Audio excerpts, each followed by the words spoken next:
السلام عليكم ورحمة الله وبركاته. عاملين ايه؟ وحشتوني جدا من اخر فيديو عملناه سوا.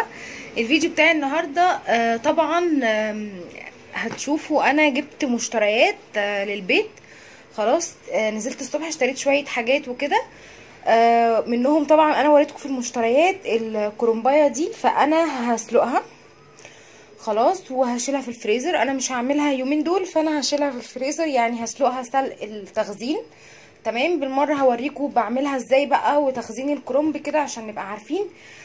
وكمان عندي البوتاجاز هيتغسل غسله كويسه جدا.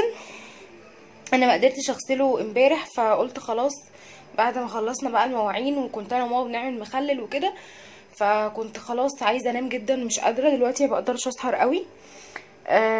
فهغسله غسله كويسه قوي بقى وانضفه. ودي حله كده كان مطرح حمص الشام، فضيت اللي فاض طبعا وشلته في التلاجة خلاص، وشلت كل حاجة انا عايزة اشيلها شلتها. تمام، يبقى دي كده البوتاجاز هيتغسل. وعندي هنا الحلة اللي كنت عاملة فيها الكشري، ودي بتاعت كنت مسخنة فيها بليلة. تمام، وفي حاجات كتير بقى غسلتها قبل الحاجات دي، بس انا قلت اصور بقى معاكم كده، هوريكم هعمل ايه النهاردة. هنحضر الغدا كمان سوا، وان شاء الله هعمل زبادي. عشان الدايت انا بشتري كل يوم بالليل مثلا، يعني مش بشتري باليوم، بشتري مثلا كذا واحدة، الواحدة بس ب4 جنيه. تمام، فانا بدل ما افضل اشتري كل يوم او تشتري مثلا بكذا في الاسبوع او حاجة. والزبادي انا مبحبوش يقعد كتير عندي، فبجيب اللي هو الدانون. تمام، فبيقعد مثلا هو 3 ايام، بجيب كل 3 ايام مثلا، او بابا بيجيب لي، فمش عايزاه يقعد كتير قوي كده. فهعمل الزبادي. كيلو اللبن هيعمل لي حوالي 8 كوبايات صغيرين، او 8 بولات اللي هم الفخار دول. خلاص انا كنت بعمله في رمضان، فهعمل كمان زبادي، يعني هنعمل شوية حاجات كده مع بعض. يلا نشوف هنبدأ ازاي، بس الاول هخلص المواعين خالص وهرجع لكم ان شاء الله. مش عايزة اكركب لكم، انا هغسل بس الحلة الكبيرة الضخمة دي، وهغسل دول على طول، وحلة حمص الشام، وارجع لكم. السلام عليكم ورحمه الله وبركاته. عاملين ايه؟ وحشتوني جدا من اخر فيديو عملناه سوا. الفيديو بتاع النهارده هقول لكم كده انا عملت ايه الصبح، من اول الصبح لحد ما ان شاء الله نخلص اليوم بتاعنا. انا نزلت مشيت الساعه بتاعتي. تمام، وبعد ما بخلص بشوف مثلا هروح عند الخضري هعمل اكل ايه انا وماما كده، ببدا ان انا اشوف يعني هجيب ايه. تمام، ففي خضري كده في فاتح يعني قريب من، مش قريب من البيت تقريبا. جبت بقى ايه منه، عنده الاسعار هاديه شويه، يعني الاسعار عنده رحمه شويه. فجبت جبت لفت، خدت الكيلو ب 2 جنيه. تمام اهو، انا بحب اللفت جدا، مخلل ظريف يعني. جبت كمان خيار، جبت 2 كيلو خيار، دول 3 كيلو. تمام، هنا جبت 2 كيلو من الخيار. خلاص الكيلو ب5 جنيه. ماشي، حاجه كده حلوه قوي اهو. جبت كمان طماطم، بصوا اهي طماطم الكيلو ده كيلو ونص ب10، هتبدا اهي تهدى شويه. خلاص كمان جبت من السوبر ماركت، جبت صلصه، لازم برطمان صلصه ده عشان اهو. وجبت كيسين مكرونه سباكيتي عشان هعمل النهارده مكرونه فراخ بانيه. وجبت بصل، خدت منه كيلو، خدت منه كيلو ب5 جنيه، خدت 2 كيلو. تمام، وجبت كرومبايه اهي حلوه. لما تيجي بقى تجيبي كرومبايه لازم تكون كده، بصوا عامله ازاي ما شاء الله اهي. بصوا من جوه، بصوا حلوه قوي، بصوا عليها لسه الميه بتاعتها. بصوا دي بقى مش هتخيلوا فين، دي ب7 جنيه. تمام، بس هي دي كده الحاجات اللي جبت بقى شويه جبن وشويه حاجات وكده، وخلاص هي دي كده الحاجات اللي انا جبتها النهارده. هوريكم بقى ان شاء الله بقيه اليوم هنعمل فيه. خلاص انا غسلت البوتاجاز ونضفته كويس جدا، وهنا بدات ان انا احط حله على النار عشان نسلق مع بعض الكرومبايه. انا كل اللي انا بحطه هنا كمون وملح، مش كتير، ملح مش كتير، وبحط كمون. لازم في ميه سلق الكرنب والقرنبيط بحط كمون. تمام، وبرده خلصت الحوض وكل حاجه تمام. وهنا غسلت الفراخ، انا هعمل بروستد.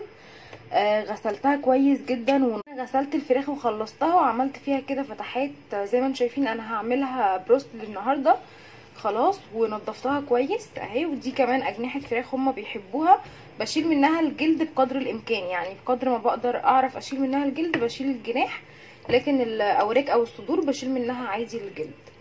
خلاص اهي. يا ريت كمان حجم الفرخه او الفراخ اللي بتعملي بيها ما يكونش كبير قوي، عشان انا مش بسلقها. تمام، طبعا عملتها معاكم اكتر من مره، والطريقه على القناه بكل التفاصيل ممله. ان شاء الله اسيبها لكم حتى في اول كومنت مثبت عشان اللي عايز يعملها. عقبال ما الميه تغلي هكون انا تبلت الفراخ وشلتها في التلاجة عشان تقعد حوالي 3 ساعات او 4 في التتبيله دي. هروح اتبلها واحطها في التلاجة وارجع لكم. ابدا بقى دلوقتي ان انا اعمل معاكم الكرومبه. ماشي،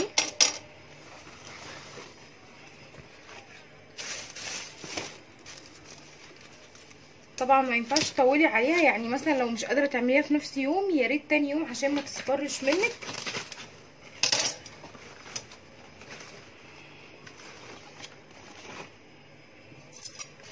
في ناس بتسلقها في طريقه، كذا طريقه للسلق ماشي. في ناس بتبدا تعمل يشيلوا دي تمام ويقوروا الجوه ده ويبداوا ان هم يشيلوا يعني يحطوها كلها كده زي ما هي في الحله. خلاص طبعا الكرنبايه دي بصراحه كبيره، انا خايفه اعمل كده. فدي الطريقه كمان اللي انا اتعودت عليها من ماما. طبعا الورق اللي ملوش لازمه فيه قطع زياده ده ارميه. طبعا هيبقى عليها ورق اخضر كده زي ده ملوش، يعني في ناس بتحبه بس ايه يعني لما يكون مقطع وكده وشكله مش حلو مش لازم نعمله. خلاص عشان برضو الكرنبايه دي بتبقى محطوطه كده في الطريق، مش لازم ناخد الورق اللي على الشارع اللي بيبقى في الشارع ده، ناخد اللي من جوه خلاص ماشي. هي دي طريقتي في سلق الكرنب، يعني طريقه سهله جدا. بفضل بقى اعمل كده اهو، هو بيتسلك من بعضه اهو.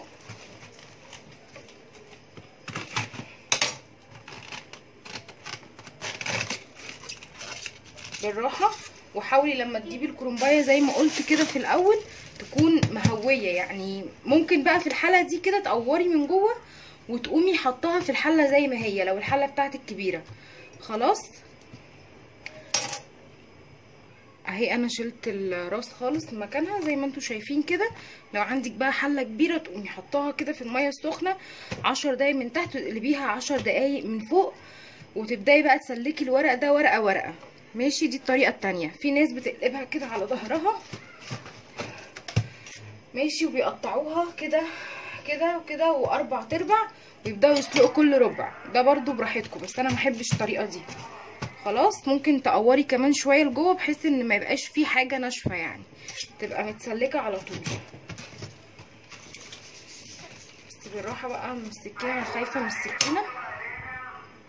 عارفين دي لو كانت قافشه قوي في بعضها كده وجامده قوي كده ما تقدريش تطلعي الورق ويبقى سليم معاكي، كان لازم يتقطع منك.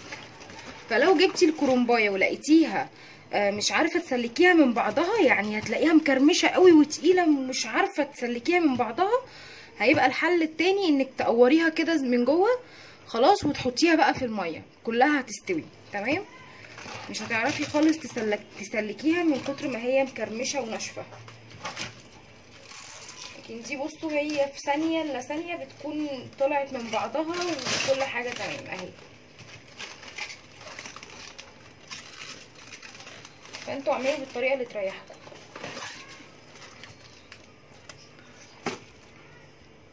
بصوا هنا كده اهي خلاص كده اهو. بنزل بقى ورقتين ورقتين دقيقه، بصوا اقل من دقيقه كمان ما دام هيتخزن، عشان اعملي حسابك لسه هيقعد في التلج تمام.